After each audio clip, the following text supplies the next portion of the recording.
ऐश्वर्यात् अवरोहति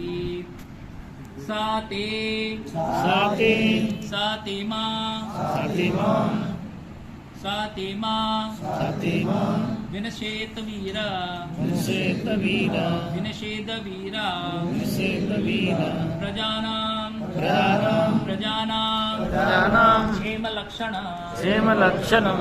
प्रजानां क्षेमलक्षणं यस् सा ते मां वीरा प्रजानां क्षेमलक्षणा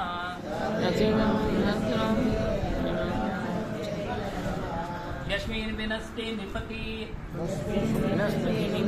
ऐश्वर्यात् अवरोहित सा ते मां विनश्वीरा प्रजानां क्षेमलक्षणा यस्मिन् विनस्ते निपति ऐश्वर्यात् अवरोहति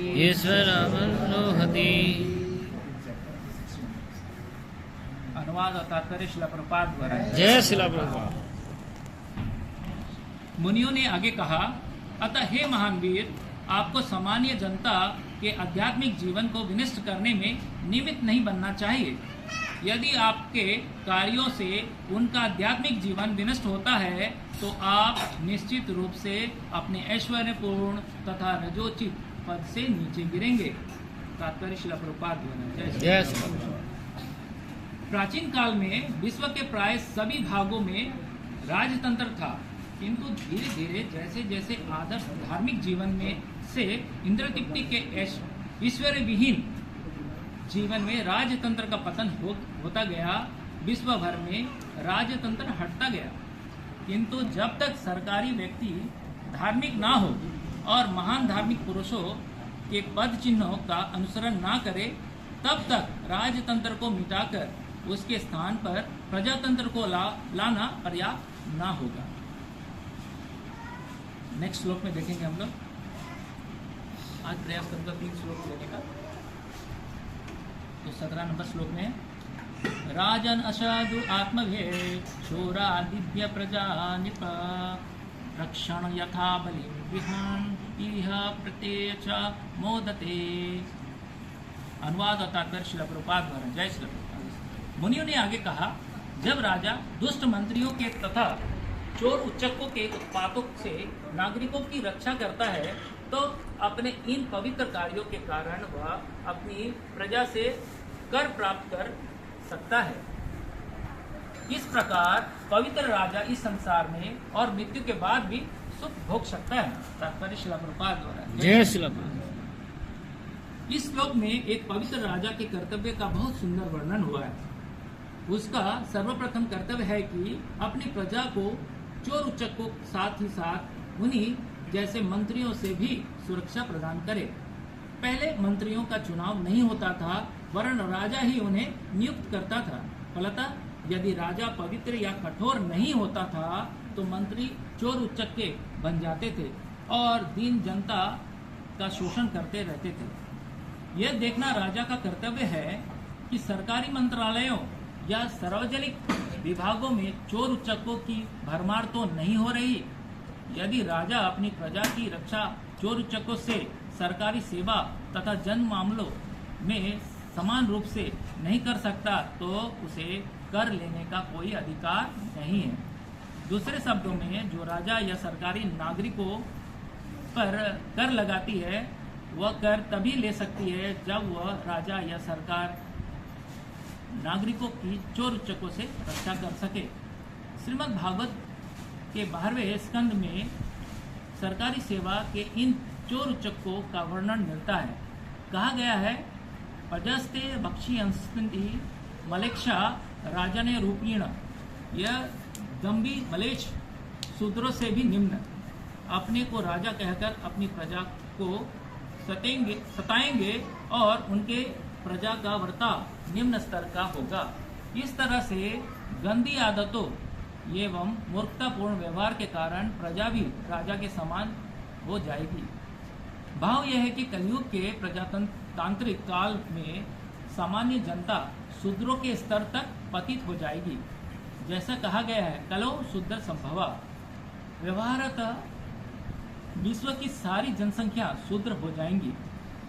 शूद्र चौथा वर्ग है जो 3 उच्च सामाजिक वर्णों की सेवा करने के लिए ही उपयुक्त है। चतुर्थ श्रेणी के व्यक्ति होने के कारण शूद्र अधिक बुद्धिमान नहीं होते।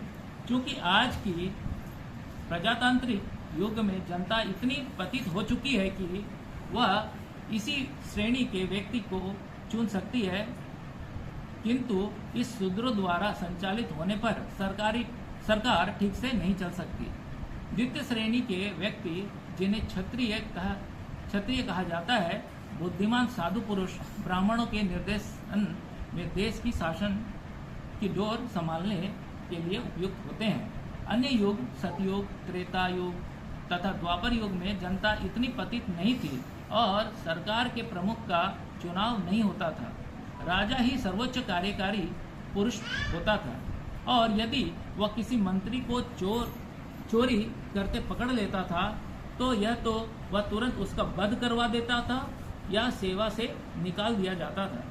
राजा के कर्तव्य था कि वह चोर उच्चकों का वध करे। इस प्रकार उसका यह भी कर्तव्य होता था कि बेईमान मंत्री का तुरंत वध कर दे। ऐसी चौकसी से राजा अपना शासन ठीक से चला सकता था और प्रजा भी ऐसे राजा को पाकर प्रसन्न रहती थी। निष्कर्ष यह है कि जब तक राजा चोर उच्चकों से अपनी प्रजा की रक्षा नहीं कर सकता तब तक उसे कोई अधिकार नहीं है कि वह अपनी इंद्रिय तुष्टि के लिए नागरिकों से कर संग्रह कर सके। किंतु यदि वह नागरिकों को सुरक्षा प्रदान करता है और उन पर कर लगाता है तो वह इस जीवन में सुखपूर्वक और शांतिपूर्वक रह सकता है और मरने पर वह स्वर्ग को या वैकुंठ लोक को भी जा सकता है, जहाँ वह सभी प्रकार से सुखी रहेगा। 18 नंबर श्लोक भी देखेंगे हम लोग। यश्च राष्ट्रे पुरे चैव भगवान यज्ञ पुरुषः यजते स्वेन धर्मेण जैन वर्णाश्रम अन्वितै। अनुवाद और तात्पर्य शिला प्रभुपाद द्वारा। जय शिला प्रभुपाद। वह राजा पवित्र समझा जाता है जिसके राज्य तथा नगरों में प्रजा वर्ण तथा आश्रम की 8 सामाजिक व्यवस्थाओं का कठोरता से पालन करती है और जहाँ के नागरिक अपने विशिष्ट धर्म वृत्ति द्वारा भगवान की सेवा में संलग्न रहते हैं। तात्पर्य शिला प्रभुपाद द्वारा। जय इस श्लोक में राजा तथा नागरिक के कर्तव्य की सुंदर व्याख्या मिलती है। सरकार के प्रमुख या राजा तथा प्रजा के कार्य इस प्रकार होने चाहिए कि अंततः प्रत्येक व्यक्ति भगवान की भक्ति में प्रवृत्त हो। राजा अथवा सरकार का प्रमुख भगवान का प्रतिनिधि होता है, अतः उससे यह आशा की जाती है कि सारा कार्य उत्तम रीति से चले और नागरिक 4 वर्णों तथा 4 आश्रमों वाली वैज्ञानिक सामाजिक व्यवस्था का अनुगमन करें। विष्णु पुराण में कहा गया है कि जब तक लोग शिक्षित नहीं होते अथवा वैज्ञानिक सामाजिक व्यवस्था में स्थित नहीं होते जिसमें 4 वर्ण ब्राह्मण, क्षत्रिय, वैश्य तथा शूद्र एवं 4 आश्रम ब्रह्मचारी, गृहस्थ, वानप्रस्थ, सन्यासी सम्मिलित है, तब तक समाज मानवीय समाज नहीं हो सकता और ना मानव जीवन के चरम उद्देश्य की ओर अग्रसर ही हुआ जा सकता है। यह सरकार का धर्म है कि वह देखे कि वर्णों तथा आश्रमों का पालन किया जा रहा है, जैसा कि श्लोक में आया है। भगवान यज्ञ पुरुषा, भगवान श्री कृष्ण यज्ञ पुरुष हैं। भगवत गीता में कहा गया है, भोक्ताराम यज्ञ तपसाम, कृष्ण ही समस्त यज्ञों के अंतिम लक्ष्य हैं, वे ही सभी यज्ञों के भोक्ता हैं, अतः वे यज्ञ पुरुष कहलाते हैं। यज्ञ पुरुष शब्द भगवान विष्णु, श्री कृष्ण या विष्णु तत्व की कोटि में आने वाली किसी भी भगवान का सूचक होता है। मानव समाज में लोग वर्णों तथा आश्रमों में व्यवस्थित हैं और अपने अपने कार्यों द्वारा वे भगवान विष्णु की उपासना में लगे रहते हैं। प्रत्येक नागरिक अपनी व्यक्ति में लगा रहकर अपने कर्मों के फल द्वारा सेवा करता है। यह जीवन की पूर्णता है, जैसा कि भगवत गीता के 18वें श्लोक में 46 में कहती है, यत् प्रवृत्तिर्भूतानां येन सर्वमिदं ततं स्वकर्मणा तम भक्ष्य सिद्धिं विन्दति मानवः। जिस परमेश्वर से सब प्राणियों का जन्म हुआ है और जिससे यह संपूर्ण जगत व्याप्त है, अपने स्वाभाविक कर्म से उसे पूजकर मनुष्य संसिद्धि को प्राप्त होता है। इस प्रकार शास्त्रों में वर्णित विधि के अनुसार ब्राह्मण, क्षत्रिय, वैश्य तथा शूद्रों को अपने अपने नियत कर्म करने चाहिए। इस प्रकार हर व्यक्ति भगवान विष्णु को प्रसन्न कर सकता है। राजा को या सरकार के प्रमुख को देखना चाहिए कि सारे नागरिक इस प्रकार से कर्म करें। दूसरे शब्दों में, राज्य का सरकार को अपने कर्तव्य से यह कहकर विमुख नहीं होना चाहिए कि राज्य तो धर्मनिरपेक्ष है, जिसमें लोगों के वर्णाश्रम धर्म के पालन करने या न करने में उसकी रुचि नहीं है। आजकल जो लोग सरकारी सेवा में हैं और लोगों पर शासन करते हैं, उनके मन में वर्णाश्रम धर्म के लिए तनिक भी आदर नहीं है। उनका पूर्ण विश्वास है कि राज्य धर्मनिरपेक्ष है। ऐसी सरकार में कोई कभी सुखी नहीं रह सकता। लोगों का वर्णाश्रम धर्म का पालन करना चाहिए और राजा का कर्तव्य है कि यह देखे कि वे इसका ठीक से पालन कर रहे हैं। हरे कृष्णा। अभी जैसे हम लोग देखा कि ये जो 3 श्लोक है, 3 श्लोक में प्रभुपाद जी ने बहुत अच्छा से जो है उन्होंने अपना बताने का प्रयास किया और बहुत सरल समझ में सभी को आ जाता है कि एक्चुअली में हम लोग को राजतंत्र और प्रजातंत्र में जो है समझने की है कि हम लोग किस तरह से होना चाहिए। और ज़्यादातर क्या होता है कि हम लोग देख रहे हैं समाज में कि जैसे पुराने ज़माने में, जैसे इसमें अभी बता रहे थे प्रभुपाद जी कि उसमें राजा ही माने जो मंत्रियों का चुनाव करता था और प्रजा का देखभाल अच्छी तरह से करता था। लेकिन आजकल इस कलयुग में हम लोग ये चीज़ को हम लोग नहीं देख पा रहे। यहाँ देख रहे हैं कि राजा या मंत्री, जो प्रधानमंत्री हो या कोई भी हो, वो जो है जैसे कि वर्णाश्रम के अनुसार जो है बताया गया है उस तरह के श्रेणी में आना चाहिए।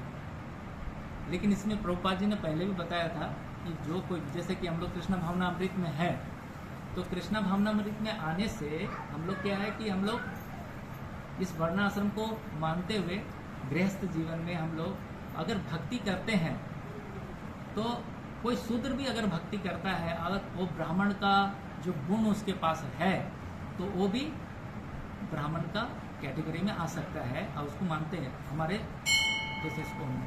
तो यहाँ पर जो है ब्राह्मण मतलब बोलने का मतलब कि वो उच्च कोटि का हो गया स्तर। तो अब वो अगर उस पद को हासिल कर लेता है, ब्राह्मण के कोटि आ जाता है उसका, तो वो जो है अगर हम उसको राजा बना दे या मंत्री बना दे, तो वो जो है हमारा अच्छी तरह से देखभाल करेगा, ये माना जाता है, क्योंकि वो धर्म के अनुसार चलेगा, क्योंकि वो कृष्ण भावनामृत में है। अगर कृष्ण भावनामृत विहीन माने ईश्वर विहीन है, तो वो ऐसा करने में असमर्थ रहेगा और हमें उसका जो है देखना पड़ेगा कि किस तरह हम लोग झेल रहे हैं। अभी जैसे कि देखिए, अभी जैसे बांग्लादेश की स्थिति है, हम लोग देखे क्या वहाँ पर क्या हो गया, राजा कौन बने, वहाँ का राजा बोलने का मतलब जो वहाँ जो प्रधानमंत्री है जो है वो देखे यूनुस जी, अब वो उनको सीधा बनाया गया, वो प्रजा के द्वारा नहीं चुना गया। और उनको जब चुन लिया है तो चुनने के बाद देखिए कैसा स्थिति है कि आज जो है अल्पसंख्यक जो है उन लोगों को बहुत सारा प्रॉब्लम्स आ रही है। हमारे कई जो हमारे इस्कॉन के जो डिवोटी हैं उन लोग जो है उन लोग को सताए जा रहे हैं बांग्लादेश के, तो साथ में हमारे बांग्लादेश के भी जो है गुरु भाई लोग हैं यहाँ। तो हम लोग को समझना चाहिए कि ये क्यों हो रहा है और ये वरना अवस्था जो व्यवस्था है इसके वजह से जो है इसको किस तरह से निभाना चाहिए, हम लोग उसको सही से देखेंगे तो समझ में आएगा। इसी के लिए कहते हैं कि इस कलयुग में जितने भी हैं सारे शूद्र हैं एक्चुअली, कोई ना कोई किसी का कार्य कर रहा होता है। तो इसी के लिए प्रभुपाद जी ने बोल रहे कि सारे शूद्र को हमको ब्राह्मण के क्षेत्र मतलब जो है श्रेणी तक लाना है धीरे धीरे, क्योंकि सब जो है अपने नित्य कर्म में लगे हुए हैं, लेकिन किसी को भी जो है ईश्वर के बारे में जरा भी चिंता नहीं, ईश्वर के बारे में कोई कार्य करना नहीं चाहता, सब अपने अपने कार्य में लगे हुए हैं, इंद्र तृप्ति में लगे हुए हैं। तो इंद्र तृप्ति करते रहेंगे तो हम लोग इसी तरह फंसे रहेंगे, इस तरह का दुख हम लोग भोगते रहेंगे। तो इसमें जैसे कि बताने का तात्पर्य है कि यहाँ पर राम राज्य का हम लोग सोच रहे हैं, जैसे कि अपना हमारा यूपी में बहुत सारा अभी जो है राम मंदिर का बन गया है, तो अभी हम लोग क्या सोच रहे हैं कि वहाँ राम राज्य आएगा, राम राज्य नहीं आएगा, बिना राम के राज्य नहीं आएगा। तो वहाँ पर राम तो है, अभी रामलला आ गए, लेकिन प्रजा को भी राम को मानने लायक होना चाहिए। जब तक राम को उस तरह पूजने नहीं मानेंगे तो प्रजा भी जो है उस तरह उसको भी उसका प्रकोप भोगना पड़ेगा, जो प्रकोप हो रहा है इस तरह का कि हम लोग जो झेल रहे हैं प्रॉब्लम्स ये सब आएंगे। तो राम राज्य का मतलब क्या, जब राम राजा थे उस समय क्या उनके प्रजा के सुख उसके दुख, और प्रजा भी जो है अपने राम के प्रति बहुत आदर सद्भाव रखते थे। तो इस वजह से जो वहाँ पर देखेंगे आदान प्रदान जो है, यहाँ पर भोक्ताराम यज्ञ तपस्याम बताया, जो भोगने वाला कौन है, भोक्ताराम कौन है, भगवान है, भगवान कृष्ण है, राम है।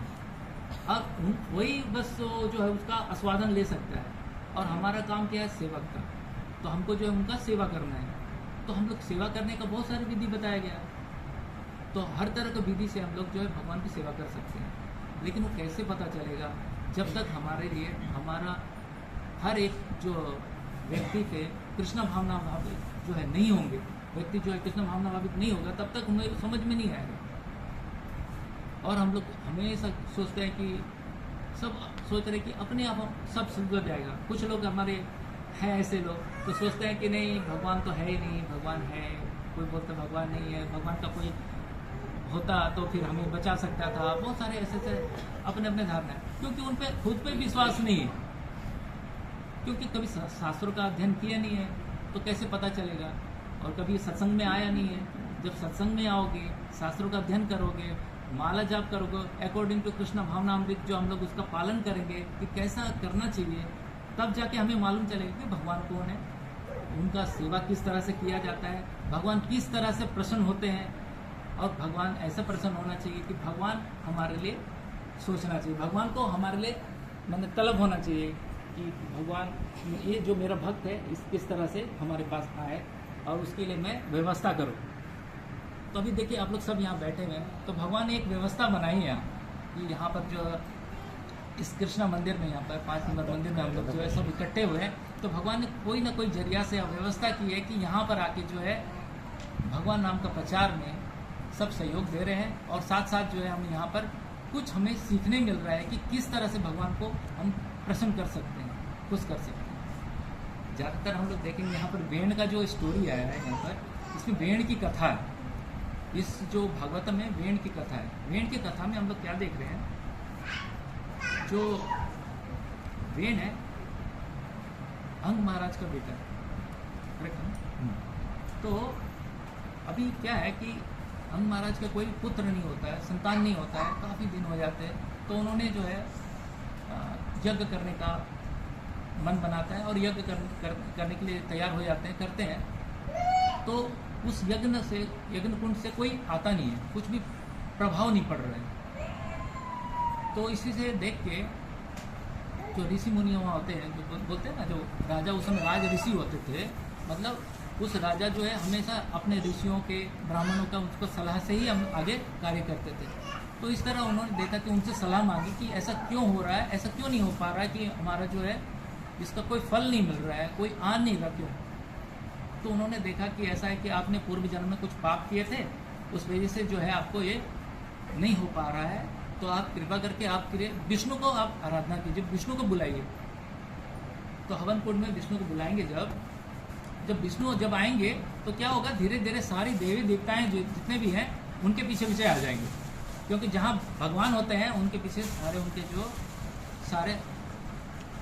सारे वो लोग आ जाते हैं। तो यहाँ पर देवी देवताएं भी आ जाएंगे, इस तरह बोले। तो उन्होंने खुश हो गया, बोले चलो इस तरह करते हैं। तो इस तरह जब उन्होंने किया तो फिर अग्निकुंड से एक दिव्य पुरुष आए, उसमें से वो कटोरे में कुछ खीर लेके आए। जो खीर देने के बाद जो है राजा अंग ने उनको सूंघा, उसके बाद उनकी पत्नी को दिया। उसकी पत्नी ने उनको जो ग्रहण किया, ग्रहण करने के बाद फिर पता चला कि वो फिर प्रेग्नेंट हुई। उसके बाद जो है वेण का उत्पन्न हुआ। अभी बता रहे कि वेण जो है छोटे से देख रहा था उनका, तो उनका चाल चलन थोड़ा डिफरेंट है, ठीक है। तो इसी तरह एक जोक टाइप का है इसमें क्या है कि हम लोग देखते हैं कि देखिए इसमें सतयुग में हिरण्यकशिपु था, उनका बेटा कौन था? प्रहलाद महाराज। हिरण्यकशिपु कौन था? असुर। उनका बेटा प्रहलाद महाजन थे, ठीक है।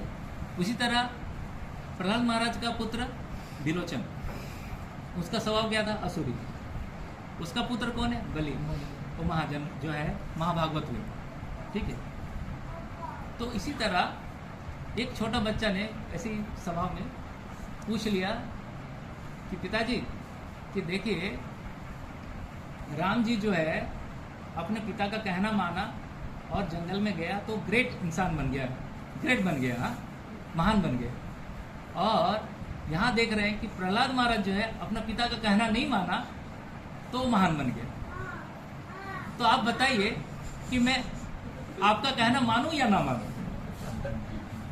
तो मतलब बच्चे भी जो है आजकल बहुत ही ट्रिकी क्वेश्चन पूछ लेते हैं, और सही में ट्रिकी क्वेश्चन है कि अभी बोलिए अब राम जी जो है अपने पिता का कहना माना तो महान बन गए, अब हिरण्यकशिपु अपना पिता का कहना नहीं माना तो महान बन गया। प्रहलाद जो है अपने पिता का कहना नहीं माना तो महान बन गया। तो अब बोलिए अब मैं आपका बात सुनूं या ना सुनूं? आपकी बात मानो। तो उसका पापा ने बहुत अच्छा बोलते हैं, उसके पापा बोलते हैं कि देखो बेटा वो सतयुग की बात थी, जो हम लोग देख रहे हैं कि हिरण्यकशिपु प्रहलाद महाराज जो ऐसे हुए। ये त्रेता का है कि राम जी जो है अपना पिता का कहना माना, ठीक है। लेकिन ये कलयुग है, तो कलयुग में क्या है कि बेटा तुम और मैं दोनों अपनी माँ की बात सुनो तो हमारा काम हो जाएगा, हम लोग मान। अरे तो इस तरह का है। तो यहाँ पर जो इस श्लोक में इस तरह देखो वेण जो देख रहे हैं हम लोग, वेण का जो असुरी प्रवृत्ति है उसका, क्योंकि उनके माता की तरफ से आया है, तो इस वजह से जो उनका आचरण वगैरह जो है असुरी रहता था। तो यहाँ पर जितने भी जैसे महाजन ये लोग जो अपने जिन्होंने उनको गद्दी पर बैठाया, वहाँ के ब्राह्मण और ये लोग मिलके, तो उस देखा कि सिंहासन में बैठाया जब, तो उन्होंने देखा कि जब उनके पिता चले गए, अंग महाराज जब छोड़ के सब चले गए, कि देखा कि मेरा बेटा जो है इनको मनाना बहुत मुश्किल है, बात नहीं मान रहा है, बहुत शैतानी कर रहा है। तो इससे तंग आके बेचारे चले गए। इसमें भी और प्रभुपाद जी ने और भी कई आचार्यों ने लेक्चर में दिया था, बताया था क्या कि देखिए जब हम छोटे होते हैं तो माँ बाप के शरण में रहते हैं तो बहुत इंजॉय करते हैं, चाहे मतलब हमें कोई चीज़ की कमी नहीं होती, खाने पीने रहने के लिए आराम से हम लोग रहते हैं, आराम से इंजॉय करते हैं। तो जैसे जैसे हमारी धीरे धीरे हम आगे बढ़ते हैं, पढ़ाई में आगे बढ़ते हैं, जैसे 10th क्लास कर लिए, तो 10th क्लास कर लेने के बाद माँ बाप बोलता है बेटा थोड़ा और अच्छा से पढ़ो, 12th है, 12th का एग्ज़ाम है, तो 12th का एग्ज़ाम पढ़ लोगे अच्छा से, फिर अच्छी कॉलेज में एडमिशन होगी, अच्छे कॉलेज में एडमिशन होगी तो फिर वहाँ नौकरी मिलेगी। हाँ, तो बच्चा का धीरे धीरे लोड बढ़ रहा है, ठीक है। तो बाद में बच्चा कॉलेज पे जाता है, अच्छी तरह से पढ़ाई करता है, तो कोई इंजीनियर, कोई डॉक्टर, कोई अच्छी तरह से अच्छी पोस्ट में आ जाता है और उसको मिल जाता है, जॉब मिल जाता है। तो ऐसा है कि माँ बाप जो है हमेशा सोचता है कि मेरा बच्चा आज्ञाकारी हो, मेरा बात सुने, अच्छी तरह से पढ़ाई करे, जो कुछ भी हम बोले इस तरह से हर माँ बाप की ख्वाहिश होती है कि मेरा बच्चा मेरे शरण में अच्छी तरह से व्यवहार करे, हर किसी का आदर सत्कार करे, हर चीज़ अच्छी तरह से चले। लेकिन कहीं पर इस समाज में ऐसा भी है कि कुछ बच्चे जो है अपने माँ बाप की बात नहीं मानते, वो भी असुरी प्रवृत्ति के दिखते हैं। ठीक है, जैसे कि यहाँ भेड़ का दिखाया गया, भेड़ का प्रस्तुत किया हुआ। तो इसमें बताया गया, अगर जैसे भेड़ का इसमें बताया कि अंग महाराज जो है अपने बच्चे का आदत देख के इतना तंग आ गया कि उन्होंने जो है बोला कि सारे राजपाट छोड़ छाड़ के सीधा बिना बताए अपना वैराग्य चले गए, वनवास चले गए। ठीक है, वानप्रस्थ हो गए। पहले गृहस्थ वानप्रस्थ हो गए सीधे। तो इसका मतलब क्या है कि हमको कैसा होना चाहिए, कि हमको कैसा पुत्र चाहिए? ये आज्ञाकारी पुत्र चाहिए या भेड़ की तरह पुत्र चाहिए? आप लोग बताइए किस तरह का होना चाहिए? भेड़ की तरह पुत्र होना चाहिए जिससे कि उनका पिताजी को वैराग्य प्राप्त हुआ, ठीक है, या ऐसा आज्ञाकारी होना चाहिए अपने पुत्र को कि जिससे कि पिता को अपने पुत्र के प्रति इतना आसक्ति हो जाए कि लास्ट तक जो है, जब बेटा नौकरी कर रहा है और मरना ये में आ गए, तो उस समय मरने के वक्त में जो बेटा को देखेंगे, अरे बेटा इतना पैसा कमा रहा है, इतना अच्छा पोस्ट में हो गया, बेटा छोड़ के हमको चला गया, कहीं और जाके नौकरी कर रहा, अमेरिका चला गया, अब हम अकेले रह गए, मेरा क्या होगा? इस तरह करते करते फिर अब मर जाएगा, तो क्या होगा? उसका पतन बेटा के बारे में सोचते सोचते मर गया, भगवान के बारे में सोचा नहीं जरा भी, ठीक है, तो उसकी मृत्यु हो गई, तो उसकी गति क्या होगी? और यहाँ पर भेड़ की वजह से अंग महाराज जो है अपना घर छोड़ के वानप्रस्थ हो गए, वैराग्य ले लिए, क्योंकि उनको जो है भक्ति करनी, तो वो भक्ति करने के लिए वन को चले गए और वहाँ भक्ति कर रहे। तो यहाँ पर दोनों पिता की स्थिति कैसा है? तो आपको कौन सी पिता बनने का है प्रश्न कि भेड़ की पिता की तरह बनना है या आज्ञाकारी पिता की तरह बनना है? तो हमें डाउट में हम यहाँ पर असमंजस में आ जाते हैं कि हमको भेड़ का पिता की तरह होना चाहिए, क्योंकि हमें देखिए इसके किस लिए हुआ, यहाँ पर जो है भक्ति जो है कृष्ण भावना भावित जो है व्यक्ति को होना चाहिए। कृष्ण भावना भावित का अभाव है, ईश्वर विहीन होने के कारण ऐसा हुआ। क्यों? यहाँ पर हम लोग देख रहे हैं कि भेड़ का जो है इतना मैंने क्रूरता आ गया उस पर कि जिन्होंने उनको गद्दी पे बैठाया, जो ब्राह्मण लोग ने उनके पिता के जाने के बाद उनको जो है राज सिंहासन में बैठाया, राज सिंहासन में बैठाने के बाद ये भेड़ का क्या होना चाहिए, उनको समझाने के लिए जो है ये ब्राह्मण सारे लोग आए, ऋषियों सारे लोग आके वहाँ पर उनको समझाने की, श्लोक में हम लोग देखेंगे 16, 17, 18 में इस श्लोक में बताने का प्रयास किया गया है कि जितने भी ब्राह्मण ये लोग ने प्लान बनाया कि ये जो है हमने इनको गद्दी पे बैठाया, सारे प्रजा हमारे ऊपर ही दोष देगा कि आपने कैसा राजा को बैठा दिया गद्दी पे जो कि प्रजा को सता रहा है, हर तरह से प्रॉब्लम ला रहा है, और यहाँ तक कि हमारे भी बदनामी हो रही है। यहाँ तो जो ब्राह्मण और जो ऋषि लोग थे, इन लोग को पता नहीं था कि जो है इसको जब राजा बना देंगे तो सुधर जाएगा। हर माँ बाप यही सोचता है ना कि बेटा जो है जब नौकरी करने लगेगा तो क्या करें, उसको शादी करा देते हैं तो कम से कम ठीक हो जाएगा, बाहर घूमता इधर उधर जाता तो नहीं जाएगा, शादी करा देते हैं तो अपना घर में रहेगा, ऐसे सोचते हैं। हर किसी का माँ बाप का ख्याल रहता है ताकि वो कंट्रोल में रहे, अपने कंट्रोल में नहीं है तो अपना बीवी का कंट्रोल में रहे, इस तरह का सोचते हैं। लेकिन यहाँ पर भेड़ देख रहा अनकंट्रोल है, ये जो है राजा, जैसे राजा का पोस्ट मिल गया है तो अब क्या कर रहा है, सारे प्रजा को भी जो है हर तरह से प्रताड़ित कर रहा है। यहाँ तक कि ब्राह्मणों लोग को और जो ऋषि लोग को, इन लोग को भी जो उनका सेवा जो कर रहे थे, कार्य कर रहे थे उनका, उसमें भी बाधा पहुँचा रहे हैं, उनको भी वो करने नहीं दे रहे ठीक तरह से। तो ये लोग सारे परेशान हो जाते, बोल रहे हैं कि अब इसको तो बैठा दिए हैं गद्दी में, अब ये गद्दी में बैठ गया है, अब तो हमारी भी बदनामी है कि सारा प्रजा बोलेगा कि यार कैसा है ये लोग जो है बैठा दिया ऐसा राजा को जो कि हम लोग सभी को परेशान कर रहा है, हर तरह का जो धर्म और जो अनुष्ठान है सारी चीज़ में बाधाएं पहुंचा रहा है। तो ये तो सही नहीं है। तो ये लोग ने सोच लिया है कि अगर बात मान लिया तो ठीक है, नहीं माना तो इसको भस्म कर देंगे। ठीक है। तो क्योंकि उस समय का जो है उनके पास ब्राह्मण और ऋषि लोगों के पास इतना शक्ति होता था कि वो जो है अगर कोई उनके विरुद्ध कार्य करता है तो उनको भस्म कर सकते थे, उनके पास इतना अधिकार कर सकते हैं। तो ये सोच के उन्होंने गया, तो यहाँ पर उनको मनाने की कोशिश कर रहा है, तो हर तरह से बोला है कि देखिए आप अगर प्रजा के बारे में अच्छी सोच रखोगे, प्रजा से सब कुछ, प्रजा खुश रहेगा, चोर उचक्के से वो लोग को आप कंट्रोल करके रखोगे, क्योंकि चोर उचक्को क्या है, प्रजा को परेशान करता है ना, लूटपाट करता है, इधर उधर का, तो प्रजा उससे तंग आ जाते हैं।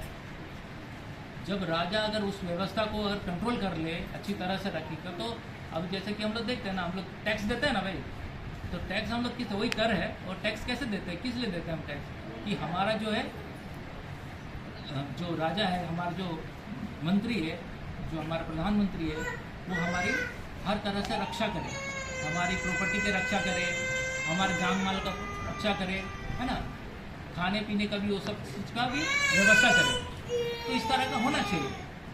जब इसी तरह साधु संत ने वहाँ जाकर उनको समझाने का प्रयास किया भेड़ को, तो अगर भेड़ समझ जाएगा तो अच्छी बात है, ट्राई करके देखते हैं, मान गया तो अच्छी बात है। फिर वहाँ पर क्या है, भेड़ को समझाने जाते हैं, तो भेड़ जो है उसका आगे बता रहा है कि उसको किस तरह समझाने का प्रयास किया गया कि बोले चोर चक्कर का उससे बचाने के लिए प्रजा को बचाइए, अगर उससे बचाएंगे तो आप उससे टैक्स ले सकते हो, अब टैक्स लोगे तो क्या होगा, आपको जो है आपका राजस्व बढ़ेगा, ठीक है, राजस्व बढ़ेगा तो आप इंजॉय कर सकते हैं, क्योंकि राजा उस समय इंजॉय करता था ना, ज़्यादा पैसा आएगा तो ज़्यादा अच्छा तरह से इंजॉय करेगा, इसीलिए